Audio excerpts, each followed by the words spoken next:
What's up, guys and gals, and welcome back to the Nerd Castle for another episode of What the Hell Is That Creature Doing? It's a game that nobody's ever heard of. What the hell is that creature doing? The game. Welcome on back. In the previous episode, we had gone to the land base and we had found out that things were not going super swell for the survivors here. But did you really expect them to be doing well? I mean, that's the part that I would have trouble believing. Like, obviously, if you're stuck on an island, things are going to go wrong. It's going to be bad. The question is, how bad is it going to be? And we just don't know for right now. Inside the storage container, I don't think I have anything else inside of here that I want to use for right now. We still have nutrient blocks. I mean, I could eat that to get that out of the way. But I think it's time for us to build a base. So let's go back inside of here, and we want to get ourselves a basic habitat built before we go much further. The other thing that I'd like to do in this episode, assuming we can get it done, is I would like to go and see what's happening with this stranded cave over here. That signal looks like it might be close enough to investigate. It's not in the direction of the Aurora, I don't think. Let's go up to the surface and look. Is it? No, it's not. Where is the Aurora in all this? What are we looking at here? So the Aurora's right there. It's actually in the opposite direction. I feel okay about that. And so let's get the base built. We'll build as much as we can, and then we'll go check on that life signal over there. That signal being broadcast from the darkness, and maybe we'll find something useful over there. Out of the sea moth we go. Let's get our constructor tool all ready to rock. We have a multi-purpose room right here, which I think is going to be super swell. So this is going to be the first little area that we're going to be able to designate for our own habitation. That's done. Nice. It lost a little bit of hull strength, but that's okay. We need a way to power this base as well.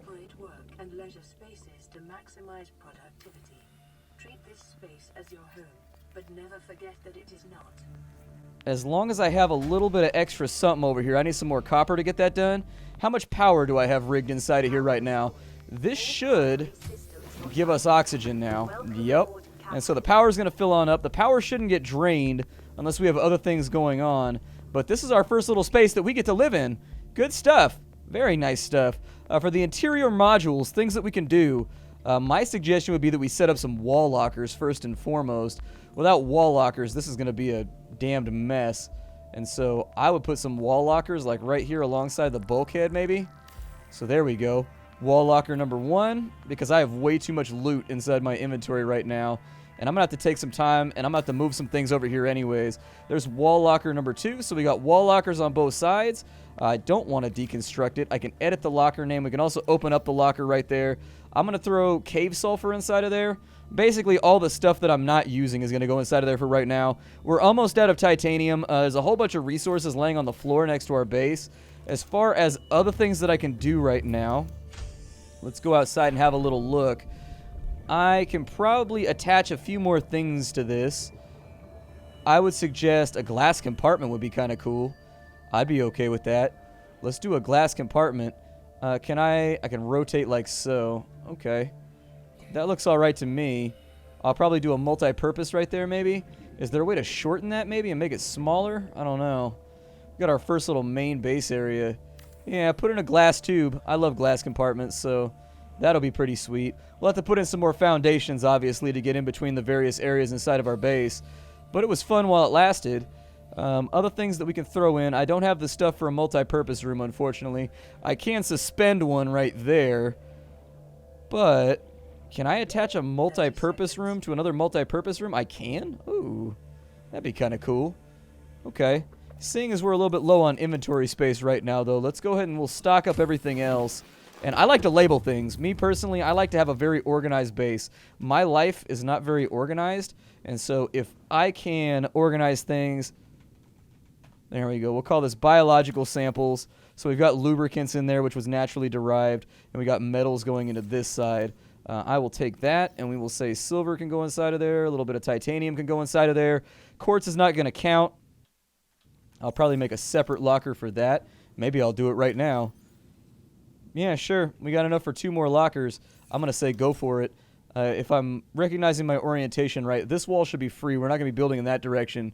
So we might as well go in and build ourselves another couple lockers. And so I'll go with a locker right there.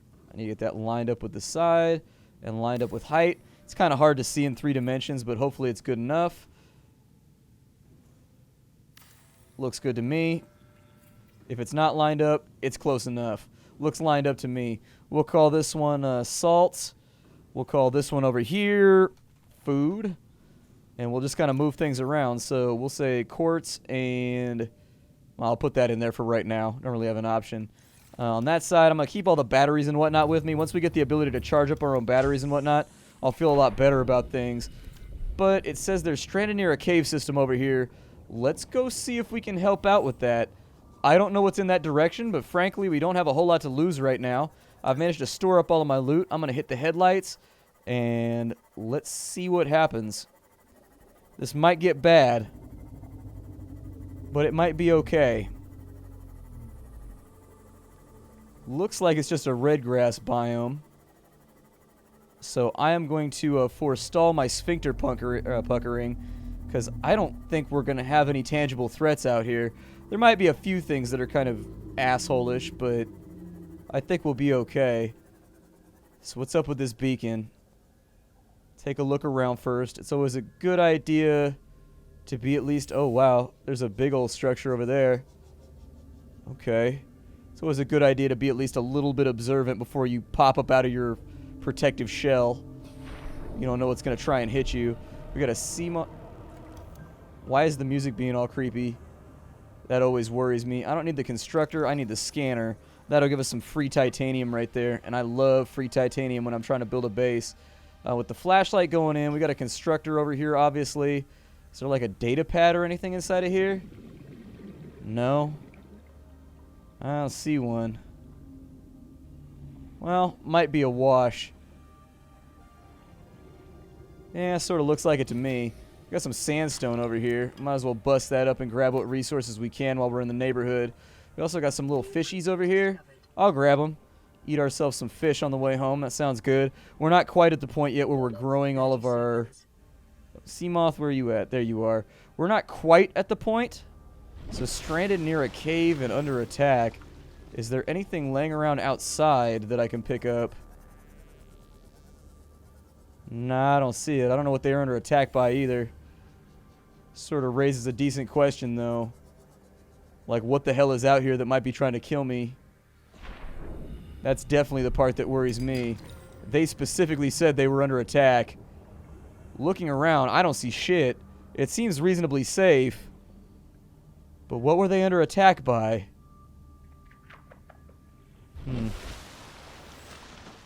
Might be a question for another time. Let's go have a look around the wreckage over here. We do have some scraps over here, which I am not going to turn down. We need metal salvage very badly for some of the projects that we're going to be undertaking. I'm going to get my scan-a-majig out. And if there's anything I can scan down and in here, I'm okay with that too. So far, though, I think we're safe. Other things that are jumping out at me... I don't see anything around the fuselage of the craft that appears to be scannable or usable. We got metal salvage right there, which is always good. With 30 seconds of oxygen left, I'm going to fall back, and then we'll just kind of wheel around the left-hand side of this ruin and try to find out what it can do for us. It's nighttime right now, which is really kind of hogging up our visibility, making it so the entire process is murky, milk-like, shitty. I don't like it. But we do have access to a lot. Like a lot of beautiful, beautiful titanium down in here. So if I can pick up some salvage and we can figure out a way to make that happen. Splatty's got no complaint. Oh, we've got road. Ugh. Well, that did more damage than I expected. I was going to try and ram him because forget that guy. We don't back down from a threat. But as it turns out, he's actually got a pretty hard head. And he's capable of ruining my life as a navigator, so... Oh, also, we're a little thirsty. That sucks. Okay. Well, our little adventure over here might be cut short. Looks to me like we had an access panel up here. Yeah, we are capable of getting inside the wreck right there. Might be worth a look. So we've got like a console right there of some kind. Got a couple of boxes around. We got a mobile vehicle bay fragment. I'll take that. We got a battery charger fragment, which is even better because that will allow us to reuse our shitty batteries for further usage. That's an electrical leak right there. I think I can fix that maybe? Oh, never mind. I was hoping I'd be able to fix it, but I guess not. We got a PDA right here. This is the Degassi. Integrating new PDA data. I suppose I'll have to look at that in a minute because we don't have the oxygen. Let me get inside. I like it when I can breathe when I'm trying to read. Auxiliary Search and Rescue Mission, Marguerite Meta, position, freelance security personnel, lost in space near planet 4546b. Age at a time of disappearance 42. Mercenary born in the Mongolian states. Experience in ship-to-ship and close-quarters combat. Tours of duty with the Mongolian Defense Force and the Trans-System Federation. Dishonorably discharged from the TSF 15 years ago for going off mission.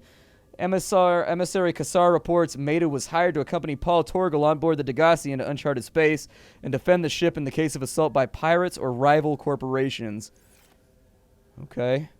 So it sounds like things are not necessarily very safe out in space. I think we've been over here already. I can't 100% prove it.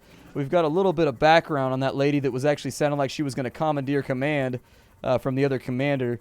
I would stop and grab a lot more of this stuff, but the truth of the matter is I don't have the water supply right now. So let's go ahead and water it on up. And if I can get myself fed, that'd be great, but I don't think that's going to be an option for right now. We have a lot of random bullshit inside of our inventory that's going to be eating up all of our ability to do stuff. So let me refuel, get all the meters refilled, get all this titanium smelted out, and then we'll come back to the game, all right? We're all good, G. I went through and I made sure we had all the stuff that we needed in order to make this all work. I'm glad that we were able, actually, one of the big things I'm glad about is we were able to get that power supply up and running just so we don't have to do annoying stuff out here. So for what I want to do over here, you know, it might be a weird choice, but I'm going to go with a T compartment right here. Yeah, that looks all right. Let's do a T compartment. That's obviously the place in the base where we go to get tea. So all of my friends from across the pond, rejoice. It is available for you right now. Can I not put that where I want to put that? Yeah, I was going to say I want that right there. Can I not do that? Oh, I can attach it to the side of that tube right there, but I can't put it where I want to put it. Gotcha. What about, like, there? How come that won't work? Out of curiosity. How come it doesn't like that at all? Weird. Wonder why it doesn't like that. Maybe the lack of a foundation, possibly? Don't like that one neither. Huh. Okay. Well, I'll rethink about where I want to put the stuff. I'm not sure why some of that stuff's not fitting. Yeah, I'm trying to get some air real fast. Unfortunately, I don't have a lot of air. I only have 75 seconds. So if we're underwater for more than a couple of minutes, it's kind of an FML situation. So how come it would let me do one over here, but it wouldn't let me do one... Maybe I'm not pushing it back far enough? Seems somewhat plausible, but it definitely don't like that idea, so...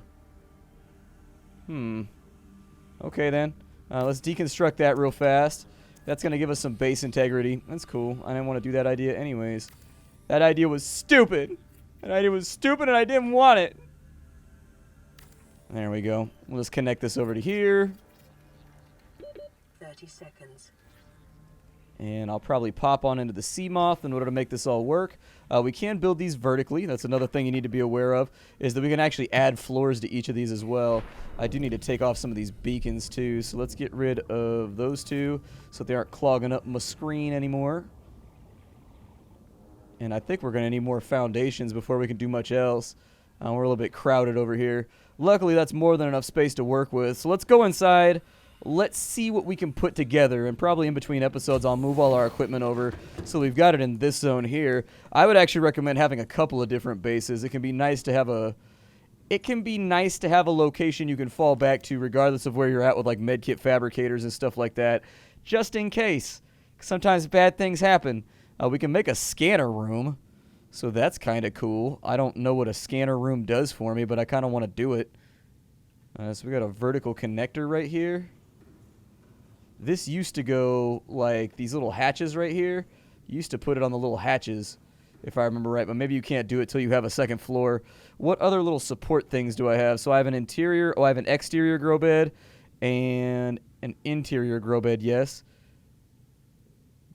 Okay. I do think it's a pretty solid idea to get ourselves going with a little bit of growing. So where were they going without ever growing the way? I don't know. We'll go ahead and we'll put in some grow beds here. I'm probably not going to go in that direction any further. Cool. So we got a grow bed right there. This is going to represent freedom for... that one looks a little special. Maybe I won't... Damn it. I preferred if it was lined up properly. I know it can be hard to do in 3 dimensions, but it's just what I would prefer. If I can get some little plant pots and things in here, that'd be great. We'll just turn this into like a big old grow-op room. This is where we're going to be getting the vast majority of our resources from in the future. Did I just have to pop a new battery into that thing? What just happened? Did it use one of my batteries? 100%? 0%? No. I don't know what it just did. It did something, though. It did something, and it looks guilty to me. We'll put another one in right there. Perfect. If I have like a grow wall or whatever that we can make this place look a little bit more decorative with, that sounds good to me. If we can do like wall planters, yeah. That looks great. Something to designate this as kind of the space where we're doing plant stuff. Awesome. I think that won't allow me to do that because it's on a wall that there's already like random objects on. I'll probably put a window in one of these spots too. I don't know if I have any glass left. I don't think I do. There might be some in this over here.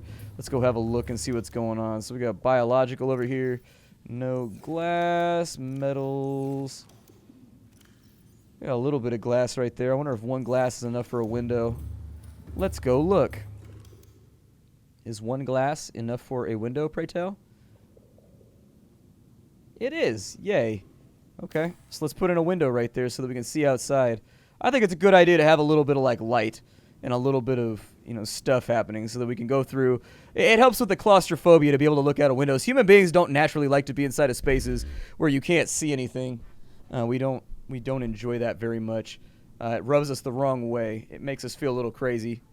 And rather than feel a little crazy, I'd rather get ahead of psychological issues like that. You're already going to have enough psychological problems inside a place like this simply based on the fact that you are all alone. And I don't know if you knew this, but humans are social animals. And if we are not around others of our species, unless you're a special kind of person, and I don't mean that in an insulting way, unless you're a special type of individual, most people cannot deal with loneliness over long periods of time. In fact, that's a major problem in most survival strategies, is that the individual has to figure out how to not be lonely, because most of us don't know how to do it. And so strategies against that include things like talking to yourself, anthropomorphizing objects and talking to those. But as it sounds like, all of those things might slowly make your ass go crazy too. And so, it's a scary world we live in, my friend. It is a scary world we live in. One of these had quartz inside of it, and if I could get another thing for the power grid built outside, I think that sounds mighty fine. So let's go out into the water real fast. And for these solar panels over here, I think I have the stuff that's required in order to make another one. I'm the kind of person who's always pretty much trying to make sure... Can I just line these up real close to each other? There we go.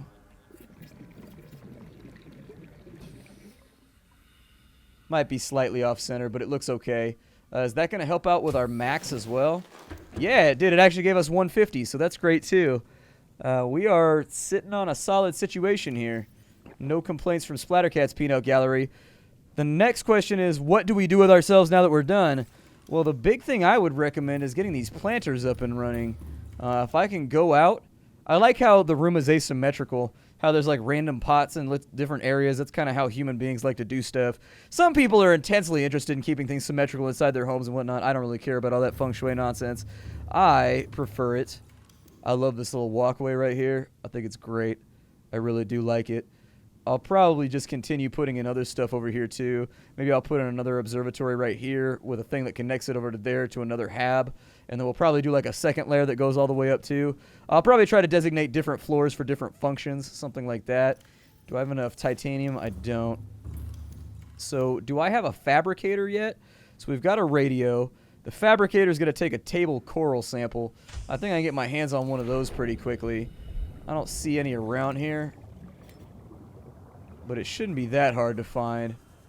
I think it's probably just like right up here around the river bend. We can get our own fabricator. That way we don't have to go back to base and do any of that shenanigans anymore. I think that would be a pretty good idea. There we go. Table corals. Grab that and grab that. And I'm trying to get enough of these that I can store up for later, where we have these just kind of in our back pocket, because we're going to need a lot more of those later on. The hell was that noise? I'm going to assume it's going to be that bubble butt monster over there that's trying to cause problems. I don't like no bubble butt monsters. Get out of here, bubble butt monster. Ain't nobody got nothing to say to you. You're the worst bubble butt monster. Alright, so we got enough of that. Let's go back over towards the base, and I am going to take my leave for right now. Thank you for joining me for another episode of Subnautica. I hope you guys are having fun with the revisit. I'm having a blast with the revisit, so it's probably going to continue happening. Let's see what our message says. Land message. Signal Receiving location pre-recorded uploaded to distress PDA. call. Land back. This is LifePod 3, uploading our coordinates. We're plugging some holes in our emergency sea glide, so if we're late for the rendezvous, don't panic. Also, don't go home without us. Seriously. 3 out. Okay. I am going to go inside of here, and I'm going to carry back as much stuff as I can with me in between episodes to just kind of get us stocked up and make sure that all of our stuff is inside of our home. We're really not going to use this location anymore for anything other than maybe storage. And so we're in a good place. If you like this series, hit the like button. That's the best way you can help the channel out and support me. If you wanted to go a little bit further, I have a Patreon. You can check that on out. And you get some fun little bonuses just for supporting me. And then on top of that, if you wanted to get the game and support the developers, who are the real all-stars in this entire equation, by all means, there's a link for you down below where you can be like, hey, yo, developers, let me get some of that silky sweet good stuff. And you can jump into the game and start having fun for yourself. All right, I will see you all in the next episode. Thank you for stopping on in. Bye, everybody.